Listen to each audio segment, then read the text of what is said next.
This is Goku-san, DBZ, and here it is. I'm sorry it's taking a little longer to get this comic book review done. And this is, of course, the issue 1 of a 6-issue special miniseries called Mirror's Edge. It takes place same world, of course, as Mirror's Edge game, and of course there's a new game coming out May of this year, which I can't wait for, called Mirror's Edge: The Catalyst. Can't wait for that. But as you can see, it's very loyal to the art style of the actual video game. And just so you know, before you ask, yes, I will be doing a Street Fighter issue number 4 review, but that'll be once the issue comes out, which is a few weeks from now. So we're probably looking at possibly 3 to 4 weeks before I can do a review of that until it actually is released. So stay tuned for that in the near future. And also at the end of this episode, I'll be showing you a special comic book review I'll be doing within the next few days. And here it is. And it's produced, of course, by Dark Horse Comics, which for many years did the Star Wars comics. As was, of course, Buffy the Vampire Slayer. And it is loyal to that awesome abstract style, like video game art that you had in the games. It's a fairly different style, but it does have also some elements you've seen in past comic books before. And of course, one thing I'll say about this comic is the paper is very good quality. The coloration is nice, it's not super bright, unlike, say, the video game is. But it does have a lot of the same spirit and feel to the comic. And of course, it's very loyal to the comic in the aspect of basically she runs, of course, over rooftops and stuff. That's the basics of really the game. It's in a first-person view, though, the game. And yeah, you don't, even though it's in first-person sure viewpoint, basically all you do is run and try to survive. That's the basic gist of the game, which, though, is still an incredible game, beautiful art style, and that's one thing I like about this comic, is the artwork. It's very well done. It may not be super bright like the game, but it's still very well done. The coloration is really good, and the texture of the paper is very good. And really, I think the combination of the style and the feel of the paper with the actual art design is a very nice blend and combination of the two things.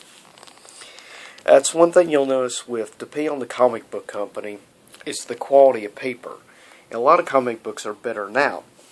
Now, you would expect more Marvel and DC to be better quality, but believe it or not, sometimes some of these third-party ones, like Dark Horse, do perhaps a better job on the overall quality of the paper, as well as, I think Dark Horse has some very good artists. I mean, look at the art, design, and style. It is a little refreshing, because it's not like a lot of Western-style, of course, comics. Same thing could be said about Street Fighter, but it goes for more of the anime design and look.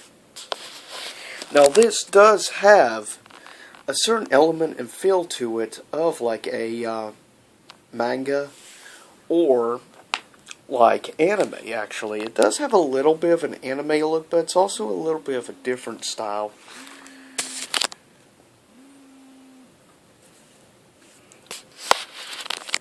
Which is very interesting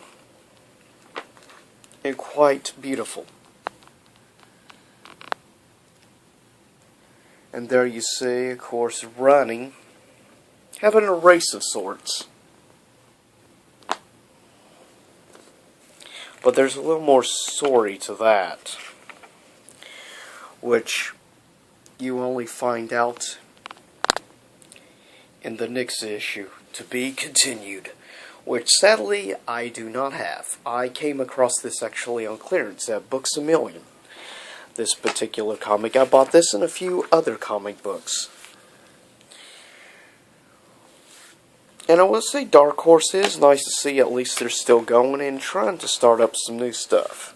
Of course, there we got some figurines for Game of Thrones. And that is issue 1 of a special mini-series of Mirror's Edge. And I hope you enjoyed this little bit of comic book show/review. Please thumbs up this video. Like, subscribe to my channel. Share my video if you like it. Leave a comment below. Tell me if you've read any of these comics or if you like the video game, or both. But I like to have feedback. And I'll see you soon enough on a future comic book review and, of course, a top 12 list. And I also follow me at twitter.com/GokuSunDBZ and on Google Plus.com/GokuSunDBZ. And here is the special announcement of a special comic I will be reviewing. It's the first issue of a special crossover, and it is Street Fighter and G.I. Joe. Now, as you can see from the look of the cover, obviously it's not the traditional Capcom style, because this issue, instead of being a crossover of both companies, this comic is only being done by IDW, which of course is the one who produces the G.I. Joe comics. And in more recent time has been doing also the Transformers. Of course, they also do the Star Trek comics as well, and many others. But they're a good comic company, but I'm looking forward to actually reviewing this. And yeah, this is just the first. There will be a few more issues in the future. So stay tuned for this special comic book review. And, as always, I'll see you all next time here in YouTube land.